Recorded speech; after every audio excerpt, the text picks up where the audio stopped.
मैं एमडी मुजम्मिल हुसैन और आप सबका स्वागत है द चैनल होलिस्टिक हीलर पे। तो पिछले सेशंस में हम डिस्कस कर चुके हैं पीएनएफ का इंट्रोडक्शन, पीएनएफ की जो बेसिक टेक्निक्स है, स्ट्रेंथनिंग जो टेक्निक्स होती है, और उसके बाद हमने लास्ट सेशन में बात की थी कि पीएनएफ में ट्रीटमेंट जब हम करते हैं तो उससे पहले हमें क्या क्या ध्यान देना होता है पेशेंट के संदर्भ में। आज हम बात करते हैं डायगोनल पोजीशंस के बारे में। तो D1 और D2 अपर लिम्ब में 2 होते हैं, उसी तरह से लोअर लिम्ब में D1 D2 पैटर्न होते हैं। हमने ये बात की थी कि हमने पेशेंट को समझाया, बहुत एक्सप्लेन किया हम क्या करने जा रहे हैं, और उसके बाद होल्ड, पुश, पुल, और ये भी बहुत सारी छोटी छोटी टर्म्स के बारे में पिछले सेशन में हमने डिस्कस किया था। आज हम अपर लिम्ब लोअर लिम्ब के जो डायगोनल पोजीशंस है वो डिस्कस करेंगे। Motion targeting flexion and extension. जो भी मोशंस होते हैं, जो भी मूवमेंट्स होते हैं, फ्लेक्शन और एक्सटेंशन पैटर्न में होते हैं।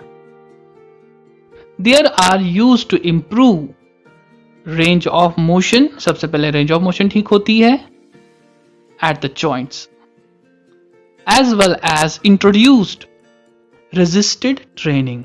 ठीक है ना, रेंज ऑफ मोशन ठीक होती है जब रेंज ऑफ मोशन अच्छी होती है। उसके बाद रेजिस्टेड जो ट्रेनिंग हम करते हैं, जो मसल्स में जो टोन बढ़ती है, उसके बाद जो मसल्स बहुत सारी अपनी लिम्स को उठा सकते हैं, तो यानी रेजिस्टेड ट्रेनिंग भी इसी पैटर्न में सिखाते हैं। It will help to improve the patient strength. Upper extremity pattern के बारे में हम डिस्कस करते हैं। तो फ्लेक्शन जो pattern D1 diagonal position pattern पहला, इसमें क्या क्या होता है। देखो, सबसे पहले अपर लिम्ब में आपको ये ध्यान रखना है कि अपर लिम्ब में हमारे जो बड़े बड़े जो 3 जॉइंट्स होते हैं। प्रॉक्सिमल में हमारा शोल्डर होता है, उसके बाद एल्बो आता है, और उसके बाद रिस्ट जॉइंट आता है। अब इसमें जो जो चेंजेस होगी, जो जो मूवमेंट्स होंगे, क्योंकि हमने ये समझ लिया कि एक जॉइंट्स में कम से कम 3 मूवमेंट्स तो होंगे ही होंगे। तो स्टार्टिंग पोजीशन में क्या है, सबसे पहले पेशेंट सुपाइन लाइन में रहेगा। शोल्डर का क्या क्या मूवमेंट रहेगा इसमें, shoulder extended, abducted and internally rotated. Shoulder extended, abducted और इंटरनली रोटेटेड। ये आप समझ गए होंगे कि जब प्लिंथ से बाहर की तरफ जाएगा तो उसमें क्या आएगा, सबसे पहले शोल्डर पीछे की तरफ जाएगा और फिर थोड़ा बाहर की तरफ अबडक्शन और अंदर की तरफ मोड़ेगा। फोर आर्म प्रोनेटेड, जो फोर आर्म होगी वो नीचे की तरफ आएगी, यानी हथेली जो है वो नीचे की तरफ आ जाएगी, जिससे प्रोनेशन आपका फोर आर्म का हो जाएगा। रिस्ट क्या होगा, अल्ना की तरफ, यानी अल्नर डिविएशन होगा। ठीक है, प्रोनेशन होगा, साथ में रिस्ट अल्नर डिविएशन में आएगा। Fingers extended hand position is dorsiflex, यानी जब फिंगर एक्सटेंशन में होगी तो ऑब्वियसली जो रिस्ट होगा डॉर्सीफ्लेक्शन में होगा। तो ये पैटर्न हमारा डायगोनल पैटर्न पहला है। अगर हम हैंड प्लेसमेंट की बात करेंगे तो पेशेंट तो स्पाइन लाइन में रहेगा, जैसे हमने पहले बात की। जो थेरेपिस्ट रहेगा वो पेशेंट के साइड में रहेगा, जिस लिम्ब का हम अपर लिम्ब का करना है उस लिम्ब के साथ में रहेगा। एक हाथ पेशेंट के पाम को ग्रिप करेगा और दूसरा हाथ एल्बो के इंटरनल एरिया में रहेगा। ठीक है ना।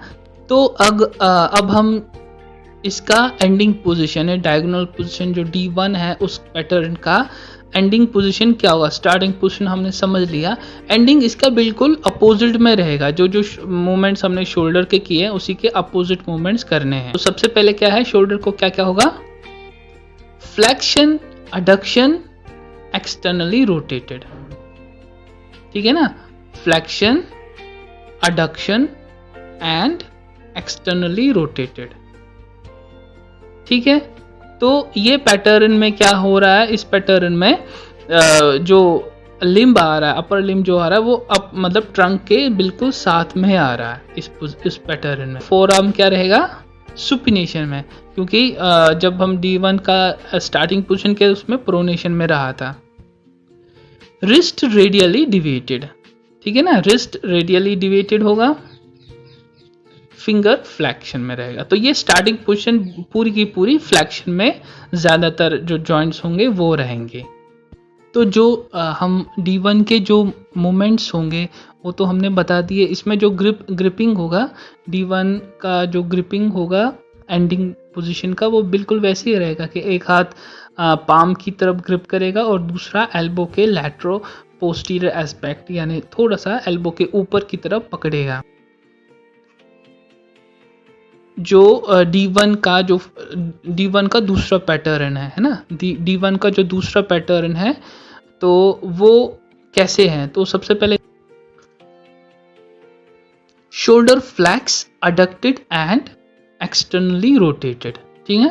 शोल्डर फ्लेक्शन में रहेगा, अडक्शन में रहेगा और जो शोल्डर का जो रोटेशन एक्सटर्नली होगा, यानी कि ट्रंक के बिल्कुल साथ में ही रहेगा। और उसके बाद एल्बो का क्या होगा? तो एल्बो हल्का सा स्लाइटली फ्लेक्शन में रहेगा और जो फोर आर्म रहेगा स्लाइटली सुपिनेशन में रहेगा। रिस्ट रेडियली डिवीट, यानी आप सुपिनेशन पूरी तरह से भी कर सकते हैं, हल्का भी कर सकते हैं। जैसे पेशेंट, आप अगर पेशेंट पूरी तरह से सुपिनेशन में कर सकता है तो वो वैसे ही कर सकते हैं, और अगर पेशेंट नहीं कर पा रहा सुपिनेशन पूरी तरह तो हल्का सा हम उसमें अपनी तरीके से अरेंज कर सकते हैं, एडजस्ट कर सकते हैं। रिस्ट जो होगा रेडियली डिविएटेड, ठीक है। रेडियल डिविएशन जो हम करते हैं रिस्ट की, वो वैसे ही तरीके से हम पेशेंट को कराएंगे। फिंगर्स फ्लेक्शन में रहेगा और हैंड का जो ग्रिप होगी सिंपल, एक हाथ पाम की तरफ होगा और दूसरा हाथ एल्बो के ऊपर और पीछे की तरफ आप ग्रैस्प करेंगे। तो इसका जो एंडिंग पैटर्न रहेगा तो वो क्योंकि हमने एक्सियल स्केलेटन के पास में, तो अब हम जाएंगे बाहर की तरफ, है ना, मिड लाइन से बाहर की तरफ जाएंगे। तो शोल्डर में क्या क्या मूवमेंट्स होंगी, जो भी हमने शोल्डर के मूवमेंट्स पहले पैटर्न में किए थे उसी का अपोजिट में रहेगा। जैसे shoulder extended, abducted and internally rotated, ठीक है ना। Shoulder extended, abducted and internally rotated रहेगा। उसके बाद फोर आर्म प्रोनेटेड में रहेगा, ठीक है। फोर आर्म प्रोनेटेड में रहेगा और जो एल्बो है आप एक्सटेंशन में भी रख सकते हैं और हल्का सा फ्लेक्शन में भी रख सकते हैं। रिस्ट अल्नरली डिविएटेड, ठीक है ना। रिस्ट जो होगा अल्ना की तरफ डिविएशन में रहेगा और डॉर्सिफ्लेक्शन रहेगा, फिंगर्स का एक्सटेंशन होगा। तो अब हम फ्लेक्शन एक्सटेंशन का जो PNF है वो हम समझेंगे। तो सबसे पहला जो इसमें पैटर्न है, जो हमने पहले दो पैटर्न किए वो हमने अबडक्शन और एडक्शन का मोस्टली किया था। अब जो PNF का जो D2 पैटर्न है वो फ्लेक्शन और एक्सटेंशन में है। अब देखते हैं कि इसमें क्या क्या चेंजेस होती हैं। Shoulder extended, adducted and internally rotated. Shoulder extension, adduction और इंटरनली रोटेटेड रहेगा, ठीक। फोर आर्म प्रोनेटेड, प्रोनेशन में रहेगा। रिस्ट अल्नरली डिविएटेड, ठीक है ना। रिस्ट का जो पोजीशन होगा अल्ना में, अल्ना की तरफ रहेगा। फिंगर्स फ्लेक्स में रहेगा और हैंड्स, जो हैंड्स की पोजीशन होती है जैसे कि एक जो हाथ थेरेपिस्ट का पेशेंट के हाथ में ग्रैस्प करेगा, दूसरा एल्बो की तरफ रहेगा। मूवमेंट्स टू एंड पोजीशन, तो इसमें क्या रहेगा?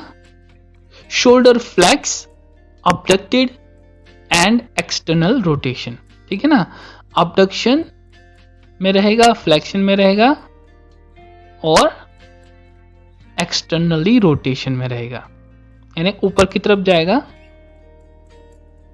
Four arm supinated, wrist radially deviated, ठीक है ना। फिंगर्स एक्सटेंशन में रहेंगे, हाथ का जो पैटर्न था वैसे ही रहेगा। एक और पैटर्न देखते हैं, वो भी इसी का D2 पैटर्न है। D2 का जो एक्सटेंशन यानी फ्लेक्शन एक्सटेंशन पैटर्न है वो हम करेंगे। अब इसमें क्या है? Shoulder flex, abducted and externally rotated. Shoulder flex, abducted and externally rotated. Forearm supinated, wrist radially deviated, fingers extended. Hand position बिल्कुल वैसी ही रहेगी। तो अब इसमें क्या होगा? Shoulder extended, adducted and internally rotated, forearm pronated, wrist ulnarly deviated. ठीक है ना, ये पैटर्न इसका ये इसी पैटर्न का जो एंडिंग पोजीशन होगी वो इस तरह से रहेगी। तो उम्मीद है आप D1 और D2 के पैटर्न अपर लिम्ब के समझ गए होंगे। यानी आप इसमें हमने मूवमेंट सिर्फ 2 ही पैटर्न हैं, अपर लिम्ब के 2 ही पैटर्न हैं, लेकिन हमने इस तरह से और थोड़ा आसान करने की कोशिश करता हूँ। जैसे D1 का जो फ्लैक्शन पैटर्न है, D1 का जो फ्लैक्शन पैटर्न है, D1 का एक्सटेंशन पैटर्न है, फिर D1 का एक्सटेंशन पैटर्न का स्टार्टिंग है, और D1 का जो पहला पैटर्न था फ्लैक्शन पैटर्न, D1 का फ्लैक्शन पैटर्न भी है और D1 का एक्सटेंशन पैटर्न भी है। ठीक है ना, और उसके बाद वो ही चीज़ रिपीट हो रही है। और उसी के बाद D2 का जो पहला पैटर्न फ्लैक्शन का है और वो एक्सटेंशन में जाता है, फिर D2 का ही एक्सटेंशन जो पैटर्न था वो फ्लैक्शन में चला जाता है। तो आप इसमें आप कंफ्यूज ना होइएगा। तो बेसिकली ये 2 ही मूवमेंट, 2 ही पैटर्न होते हैं। और अगले सेशन में हम लोअर लिम्ब के डायगोनल पोजीशन के बारे में डिस्कस करेंगे। तब तक के लिए टेक केयर।